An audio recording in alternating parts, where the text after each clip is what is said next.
Who is the narcissist's scapegoat? What role do they play, and what happens when the scapegoat walks away from a narcissist? In this video, I'm going to cover all of that and more. So firstly, what is a scapegoat? A scapegoat is the person who gets the most narcissistic abuse. They suffer the most at the hands of a narcissist, physically, emotionally, and mentally. Scapegoats suffer the most humiliation and take all of the blame for what is happening in the narcissist's life. There is a scapegoat in most narcissistic dynamics. For example, a narcissist will have a scapegoat in their family, maybe in their workplace, or with a group of their friends.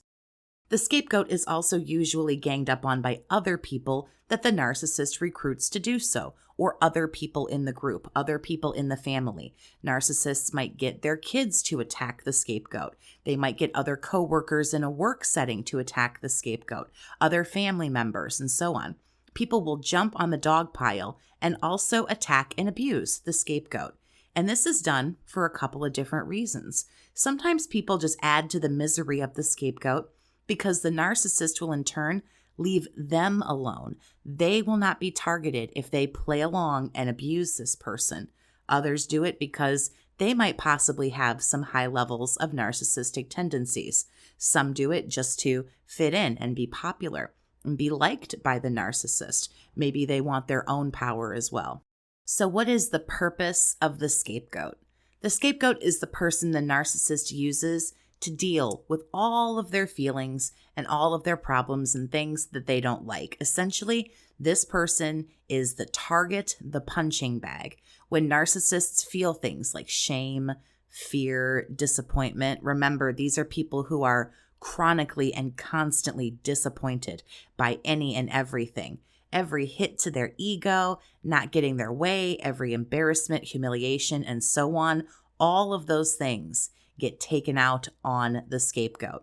When something bad happens, naturally a bully, like a narcissist, is going to go to the easy target and enact some narcissistic rage. The narcissist gets it all out of their system for the moment, but it will happen again and again and again. I've always used the example of narcissists being cold-blooded animals. Cold-blooded animals need help regulating their body temperature. As a survivor, you know as well as I do, you're pretty much used as a heat lamp. And essentially, this is the role of the scapegoat. You regulate the narcissist. You take the brunt of the abuse and you let them get it all out until they're okay, quote unquote. The narcissist unloads and unleashes onto this person until they feel better and the moment passes. Don't worry, there's another moment right around the corner. Another really important question that I think needs to be addressed is what happens to somebody who is a scapegoat? As a result of being so badly abused, a lot of really sad things end up happening to people who are scapegoats. Attachment issues, abandonment issues, feeling really, really just unloved and unworthy of anything. A lot of scapegoats feel absolutely no sense of safety and security. A lot of them suffer with things like PTSD, CPTSD, anxiety, depression. People who have been used as scapegoats often have very self-deprecating behavior. They're always very down on themselves, very low self-esteem, low negative beliefs about themselves. They can even develop eating disorders and have darker thoughts. They never see themselves for how great they really are, and unfortunately, that is just a very, very small piece of a list that people who are scapegoats end up suffering from when they're a child and then even into adulthood. If you'd like to talk one-on-one with a survivor, you can email BookAChatWithJess@gmail.com to get information on private phone chats with me. So what happens when a narcissist loses this person? What happens when the scapegoat finally says, you know what, I've had enough and I'm getting out of here. I'm getting rid of this. I don't need this anymore in my life.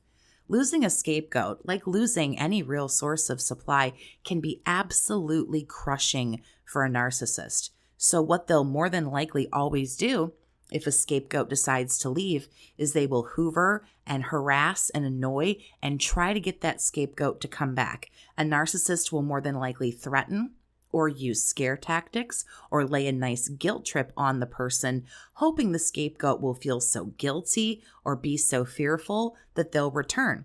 Narcissists can even threaten to hurt somebody else and begin to abuse somebody else if the scapegoat doesn't know their place and come back into that dynamic. While we're on this topic, something I hear a lot is, how is it that the narcissist is just bad to me? Or how do I get treated so bad and everybody else doesn't? I hear things like, they have friends. How do these people have friends? How do they have other people in their lives who know them? Don't these other people know what this person is really like? Why isn't the narcissist doing this to other people? I don't understand. It seems like it's just me. If the narcissist has a scapegoat or a really, really prime source of supply, honestly, a lot of other people are spared a lot of abuse. Like I said in the beginning of the video, sometimes a group will gang up on a scapegoat. There might be a scapegoat in the group of friends, for example. The narcissist will attack this person and others do the same. And like I said, other people might jump in on the dog pile so that the narcissist doesn't see them as a target. The narcissist will leave them alone. They don't want to be abused, so they just kind of follow along. They don't want to be treated like that, so they try to get on the good side of the narcissist or just follow along. When the scapegoat is lost, you'll see the narcissist turn on people. You really will. They will turn on people that you never would expect that they would turn their back on. It's really something interesting in a really kind of morbid way, I guess, to see. They will do anything possible to find a new punching bag. And a lot of times, this is kind of how a narcissist can keep an okay reputation with other people. They find one person and they get the brunt of the abuse. They get the name calling, they get the devaluing, the physical abuse. Also, a lot of the abuse happens one-on-one privately. Phone calls, messages, privately behind closed doors, face-to-face. So a lot of other people don't even really see what is happening. Another thing that's going to go down, of course, when a narcissist loses a source of supply is the smear campaign. A smear campaign is always going to happen when a narc loses a valuable source like a scapegoat. It happens when they lose really any source. A smear campaign is also another actually really great way for a narcissist to abuse the scapegoat without even having to be face to face. The scapegoat isn't even there.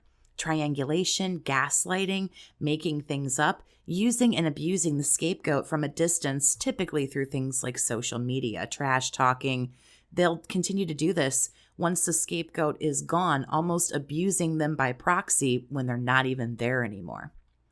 Another thing that happens if the scapegoat decides to leave, block, go no contact, do whatever, is flying monkeys can try to get the scapegoat to come back to restore order in the group or in the family. Flying monkeys are often also abusing the scapegoat, like I said, but usually not as intensely as the narcissist. Another place where threats can come in as well. The flying monkeys might begin to get abused by the narcissist. So they go to the scapegoat and say, hey, listen, we don't know what's happening here and we don't like this. This person is lashing out. They're doing whatever, they're doing A, B, C, X, Y, Z. Sometimes the flying monkeys, the people who work for the narcissist, other people who were ganging up on the scapegoat will use guilt trips and triangulation to, again, try to get the order to be restored in the family or in the group. They don't want to suffer at the hands of the narcissist. So it's like, hey, come back. We need you. We don't like the way things are happening. This person's awful. If the scapegoat won't come back and the narcissist can't find a new person to treat this way, trust me, they will try again and again. But the narcissist will actually self-implode. Narcissists need these personal punching bags. And not having this will cause the narcissist to lash out at others. And this is sometimes when other people will begin to notice that there's something wrong with this individual. This is sometimes where self-exposure happens. They lose a good source, they can't handle it, so they just take it out on everyone around them. And then everyone goes, whoa, what's happening here? I don't like this. I don't understand why this is happening.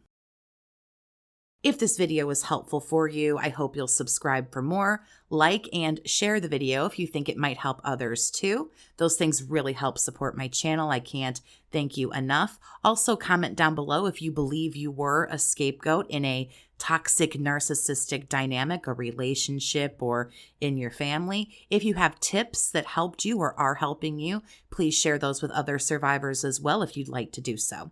Thank you so much for listening. Have a great day, survivor, and take care of yourself.